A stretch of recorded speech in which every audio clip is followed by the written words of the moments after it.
আল্লাহ পাকের শুকর আদায় করা। এটা এত বড় একটা গুণ যাকে আল্লাহ রাব্বুল আলামিন কৃতজ্ঞতা স্বীকারকারী অন্তর দিয়েছেন। সে হচ্ছে পৃথিবীর ধনী মানুষ।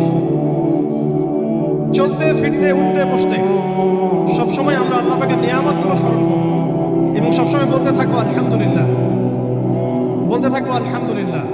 আল্লাহুম্মা লাকাল হামদ হামদান কাসীরান তাইয়িবান মুবারাকান ফীহি কামা ইয়ানবাগী লিজালালি ওয়াজহিক ওয়া আযীমি সুলতানিক। আল্লাহ পাকের শুকরিয়া যে যত বেশি আদায় করবে, আল্লাহ পাক বলেছেন লা ইন শাকারতুম লা আযীদান্নাকুম, তোমরা আমার শুকরিয়া আদায় করো আমি তোমাদের প্রতি আমার নিয়ামতকে বাড়াই দেব। ওয়া লা ইন কাফারতুম ইন্না আযাবি লাশাদীদ, তোমরা যদি আমার অকৃতজ্ঞ হও জেনে রাখো আমার আযাব বড়ই কঠিন। তো উস্তাদগণ লিখেছেন একজন তালেবে ইলমের অবশ্যই শুকর গুজার অন্তর থাকতে হবে। আমাদের উলামায়ে কেরাম করে কথাটা বারবার বলে, ঠিক কলবুন শাকির, শুকর গুজার কৃতজ্ঞতা স্বীকারকারী একটা অন্তর থাকতে হবে। সবসময় চিন্তা করবো আমাকে আল্লাহ কি দিয়েছেন, এটা চিন্তা করবো না আমাকে আল্লাহ কি দেন নাই। আল্লাহ পাক আমাকে সুস্থ রেখেছেন, নিরাপত্তা দিয়েছেন, আমি খাচ্ছি পান করছি। এই যে নিয়ামত, আল্লাহ পাকের যে অগণিত নিয়ামত, এটাকে স্মরণ করা এবং সেই অনুযায়ী শুকরিয়া আদায় করা। আল্লাহ পাক সবাইকে শুকরিয়া আদায় করার তৌফিক দান করেন। এই যে চারটা ওজিফার কথা বলা হচ্ছে, এটা কিন্তু থানভীর রহমতুল্লাহি আলাইহি তার যে খলিফা ডক্টর আব্দুল হাই মুহাম্মদ আরেফি রহমতুল্লাহি আলাইহি তাকে দিয়েছিলেন, তিনি তার ছাত্রদেরকে দিয়েছিলেন। এটা আপনারা তাসাউফ আত্মশুদ্ধি বইয়ের মধ্যে পাবেন। তো দ্বিতীয় এখানে যে বিষয়টা বলা হয়েছে সেটা হলো সবর করা। জ্ঞান অর্জন করতে হলেও সবর করতে হবে, আল্লাহকে পেতে হলেও সবর করতে হবে, দাওয়াত ও তাবলীগেও সফর করতে হবে, জিহাদের মাঠেও সবর করতে হবে। আমাদের ব্যক্তি জীবনে সবর থাকে, পারিবারিক জীবনে সবর, ব্যবসায় সবর, চাকরিতে সবর। যেটাই আমার মর্জির খেলাফ হচ্ছে তখনই সবর করতে হয়, আর এটা একটু কঠিন।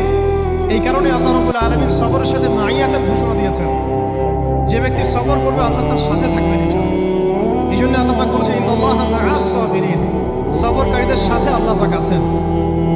এটা কঠিন। এই কারণে যখন মর্জির খেলাফ কোনো কিছু হবে তখন আমাদের আলেমগণ বলেন সবসময় পড়তে থাকা যে ইন্না লিল্লাহি ওয়া ইন্না ইলাইহি রাজিউন। এটা মাইয়াতের সাথে খাস দোয়া নয়, এটা শুধু মৃত্যুর সাথে খাস কোনো দোয়া নয়। এটা যখনই সবরের হালত আসবে তখনই পড়তে হয় ইন্না লিল্লাহি ওয়া ইন্না ইলাইহি রাজিউন। কারণ উলাইকা আলাইহিম সালাওয়াতুম মির রাব্বিহিম ওয়া রাহমা ওয়া উলাইকা হুমুল মুহতাদুন। এটা হেদায়েত পাওয়ার মাধ্যমও বটে এবং তাদের সাথে আল্লাহ পাকের রহমত আছে। তো শুকরগুজার অন্তর এবং সবরকারী অন্তর আল্লাহ পাক সবাইকে নসিব করেন, আমিন। 3 নম্বরে উস্তাদগণ বলেছেন তওবা, বেশি বেশি তওবা করতে বলা হয়েছে। চলতে ফিরতে উঠতে বসতে সবসময় আমরা আস্তাগফিরুল্লাহ ওয়া আতুবু ইলাইহি পড়ার অভ্যাস করি। যে যত বেশি তওবা করবে তার হৃদয় তত পরিচ্ছন্ন হবে, গুনাহ মাফ হবে। পরিচ্ছন্ন কলবের মধ্যেই আল্লাহ পাকের নূর এবং মারিফত নাযিল হবে ইনশাআল্লাহ। অপরিচ্ছন্ন কলবের মধ্যে কিন্তু আল্লাহর নূর নাযিল হয় না। তাই উলামায়ে কেরাম বারবার অন্তত দিনে 100 বার আস্তাগফিরুল্লাহ ওয়া আতুবু ইলাইহি পড়তে বলেন। আল্লাহ পাক আমাদের সবাইকে পড়ার তৌফিক দান করেন। আর 4 নাম্বার যেটা এই কিতাবে এসেছে সেটা হচ্ছে ইস্তেআযা, অর্থাৎ ভবিষ্যতের কোনো বিষয়ের জন্য আমাদের যদি আশঙ্কা সৃষ্টি হয়, না জানি এটা আমার উপর বিপদ আসবে কিনা, ভয়, আশঙ্কা, আতঙ্ক, এই বিষয়গুলো যদি আমাদের ভিতরে আসে, অর্থাৎ ভবিষ্যৎ নিয়ে কোনো শঙ্কা, তখন বেশি বেশি আল্লাহর কাছে আশ্রয় প্রার্থনা করতে বলা হয়েছে। করতে বলা হয়েছে আউযু বিল্লাহ অথবা আউযু বিকালিমাতিল্লাহি তাম্মাতি মিন শাররি মা খালাক অথবা আউযু বিল্লাহি মিনাশ শাইতানির রাজীম আউযু বিল্লাহিস সামিউল আলীম মিনাশ শাইতানির রাজীম মিন নাফখিহি ওয়া নাফসিহি ওয়া হামজিহি।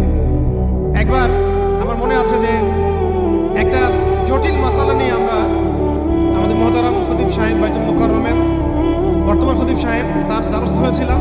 একটা মুশকিলা দেখা দিয়েছে, একটা দোয়া শিখিয়ে দেন যে দোয়ায় আমল করলে ইনশাআল্লাহ এটা চলে যাবে। তা আমাকে তিনি পার্সোনালি বলেছিলেন যে এই দোয়াটা যেটা আমি এখন শিখিয়ে দিচ্ছি আপনাকে, এই দোয়াটা জিবরাইল আলাইহিস সালাম রাসূলুল্লাহ সাল্লাল্লাহু আলাইহি ওয়াসাল্লামকে শিখিয়ে দিয়েছিলেন এবং রাসূলুল্লাহ সাল্লাল্লাহু আলাইহি ওয়াসাল্লাম এই দোয়াটা খালিদ বিন ওয়ালিদ রাদিয়াল্লাহু আনহুকে শিখিয়ে দিয়েছিলেন। তো শোনার এবং শেখার খুব আগ্রহ ছিল, তা আমি লিখে নিচ্ছিলাম এবং নোট করছিলাম। এই দোয়াটা যদি আপনারা পড়তে পারেন, ভবিষ্যতের যে কোনো শঙ্কা, আশঙ্কা, বিপদ আপদ, বালা মুসিবত, এই বিষয়গুলোর ব্যাপারে আল্লাহর পক্ষ থেকে একটা সাকিনা এবং সুকুন হৃদয় নাজিল হবে। একটু বড়, যেহেতু এখানে তালেবে ইলম অনেক, তারা তো শুনলেই মুখস্থ করতে পারবেন, তাই আমি নোট করে আনছি। লিখেও লাভ নাই, প্রচার করলেই লাভ, আপনারা আমল করলে আমি দেখি পাবো ইনশাআল্লাহ। তো এই দোয়াটা হচ্ছে আউযু বিকালিমাতিল্লাহি তাম্মাতিল্লাতি লা ইউজাবিজুহুন্না বাররুন ওয়ালা ফাজির মিন শাররি মা খালাকা ওয়া যারা'a ওয়া বারা'a ওয়া মিন শাররি মা ইয়ানজিলু মিনাস সামাই ওয়া মা ইয়া'রুজু ফিহা ওয়া মিন শাররি মা যারা'a ফিল আরদি ওয়া মা ইয়াখরুজু মিনহা ওয়া মিন শাররি ফিতানিল লাইলি ওয়ান নাহার ওয়া মিন শাররি তাওয়ারিকিল লাইল ইল্লা তাওয়ারিকান ইয়াতরুকু বিখাইরিন ইয়া রাহমান। এই দোয়াটার উপর আমল করতে থাকেন, দেখেন ভবিষ্যতের আশঙ্কা দূর হয়ে যাবে ইনশাআল্লাহ। আল্লাহ পাক আমাদের সবাইকে 4টা গুণ হাসিল করার তৌফিক দান করেন।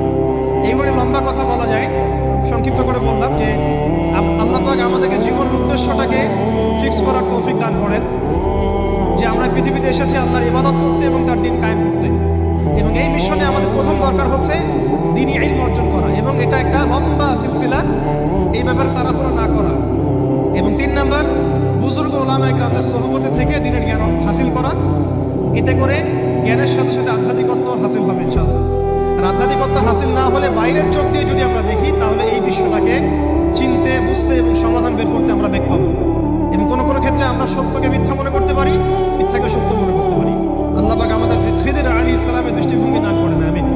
আর 4 নাম্বার, প্রত্যেক তালেবে ইলমের এবং যারা আল্লাহর পথের সেনানী হতে চান, হতে চাই, আমরা মুজাহিদ হতে চাই, মুবাল্লিগ হতে চাই, মুহাদ্দিস হতে চাই, বা দ্বীনের পথে আমরা শহীদ হতে চাই, এই তামান্না যাদের আছে তাদেরকে এই 4টা গুণ হাসিল করতেই হবে। আল্লাহ পাক তৌফিক দান করেন।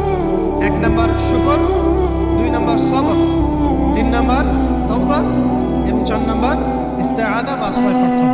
আবার বলছি, 1 নাম্বার শুকর, বেশি বেশি শুকরিয়া আদায় করা, 2 নাম্বার সবর করা, 3 নাম্বার হচ্ছে পূর্বের পাপের জন্য তওবা করা, এবং যখনই পাপ হবে তখনই তওবা করা। ওলামায়ে কেরামগণ বলেন যে সকাল সন্ধ্যা সাইয়্যিদুল ইস্তিগফার কখনো না ছাড়া, সকাল সন্ধ্যা সাইয়্যিদুল ইস্তিগফার কোন অবস্থায় যেন না ছাড়া। এটা নিশ্চয়ই আপনাদের মুখস্থ আছে।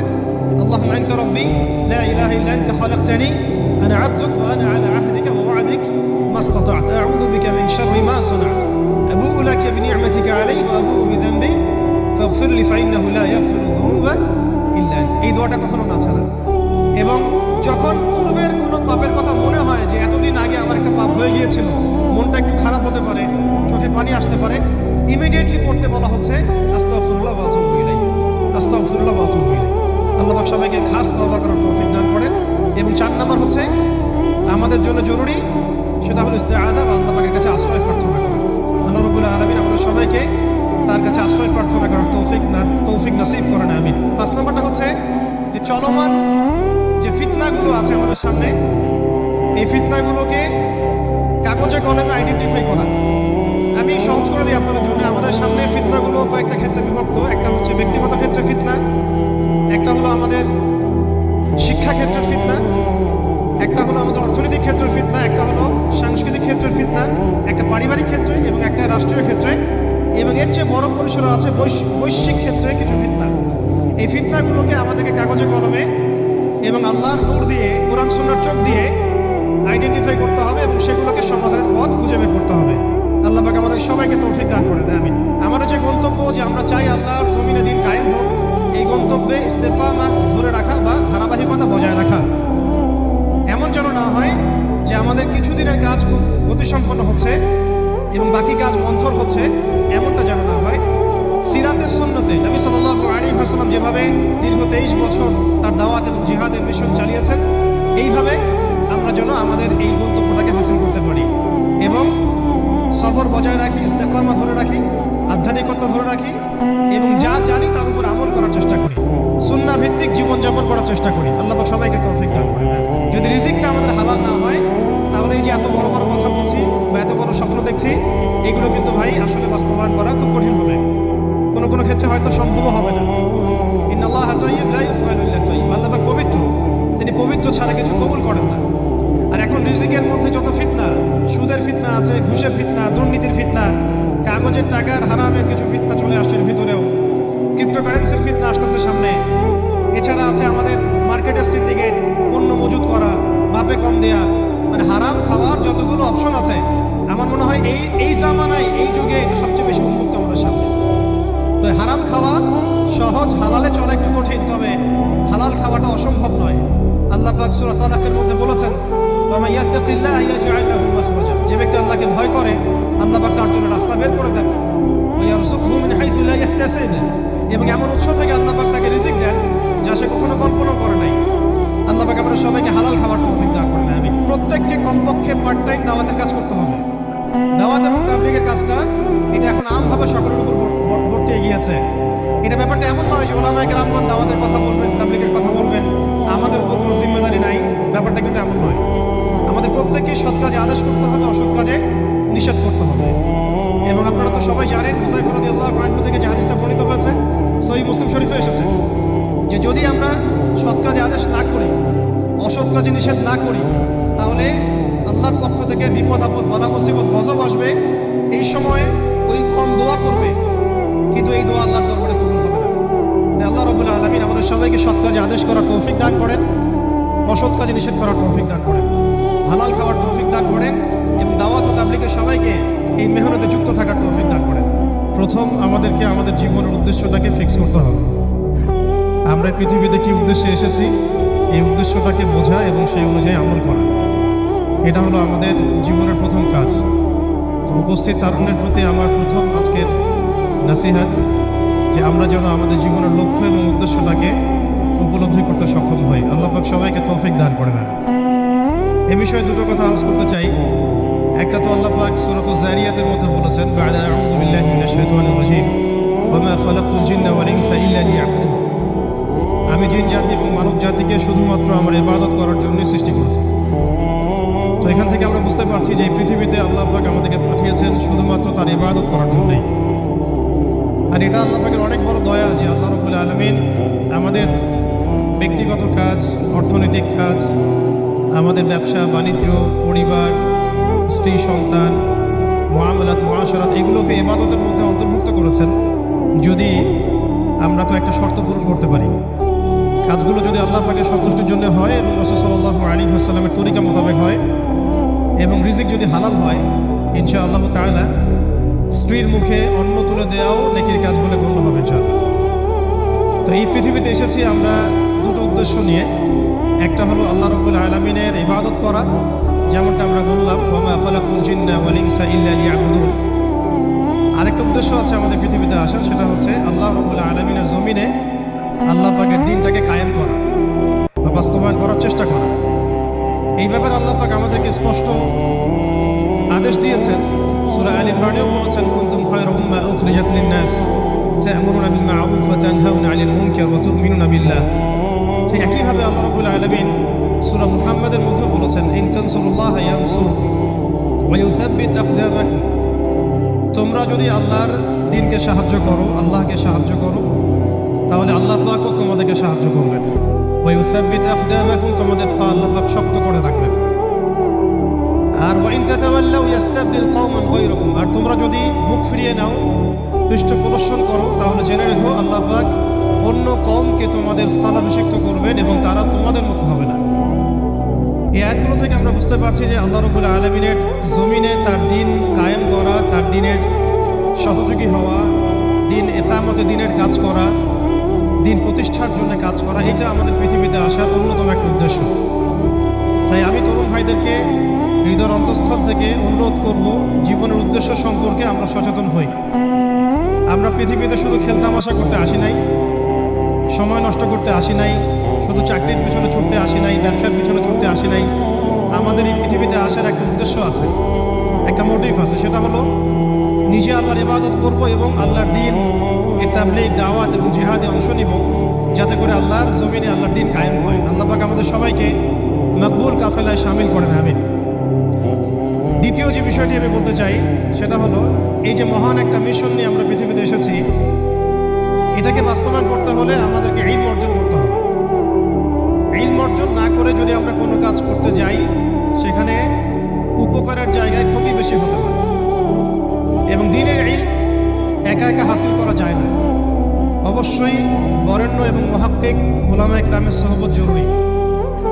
এই বিষয়টা আমরা অনেকে বুঝতে পারি, অনেকে পারি না। খাস করে যারা জেনারেল ব্যাকগ্রাউন্ড থেকে আমরা উঠে আসছি, অনেকে দেখা যায় দ্বীন আমরা শিখতে চাই ঠিকই, লেখাপড়াও করি, বই পুস্তক পড়ি, অনেকে আরবিও ভালো বলতে পারেন, কিন্তু উলামায়ে কেরামদের সোহবত এবং সান্নিধ্য নেই। এই বিষয়টা এতটা ক্ষতিগ্রস্ত, এতটা ক্ষতির কারণ যে নেক্সট স্রোতে মানুষ ধোঁকা খেতে পারে। লেখা আছে একটা দুনিয়াবি জ্ঞান, একটা দ্বীনি জ্ঞান। তো দুনিয়াবি জ্ঞানের জন্য এই বিষয়টাকে আমি শর্ত বলে মনে করছি না, কিন্তু দ্বীনি ইলম অর্জনের জন্য অবশ্যই একজন বরেণ্য মুহাক্কিক উলামায়ে কেরামের সুহবত অবশ্যই জরুরি। এবং দ্বীনি ইলমের বিষয়টা শুধু কিতাবের মধ্যেই সীমাবদ্ধ নয়।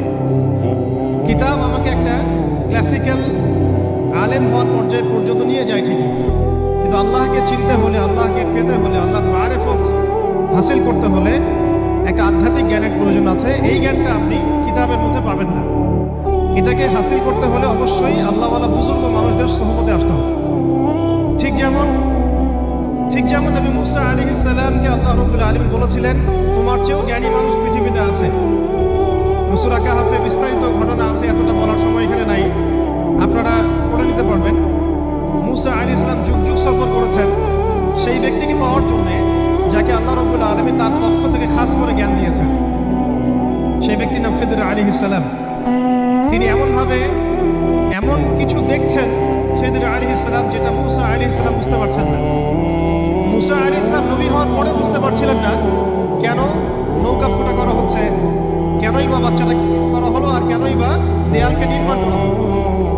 খিদর আলাইহিস সালামকে আল্লাহ রাব্বুল আলামিন এমন আধ্যাত্মিক জ্ঞান দিয়েছিলেন, আল্লাহর মারিফত দিয়েছেন, তিনি এমন কিছু দেখতে পাচ্ছেন দূর পর্যন্ত যেটা মুসা আলাইহিস সালাম বুঝতে পারছেন না।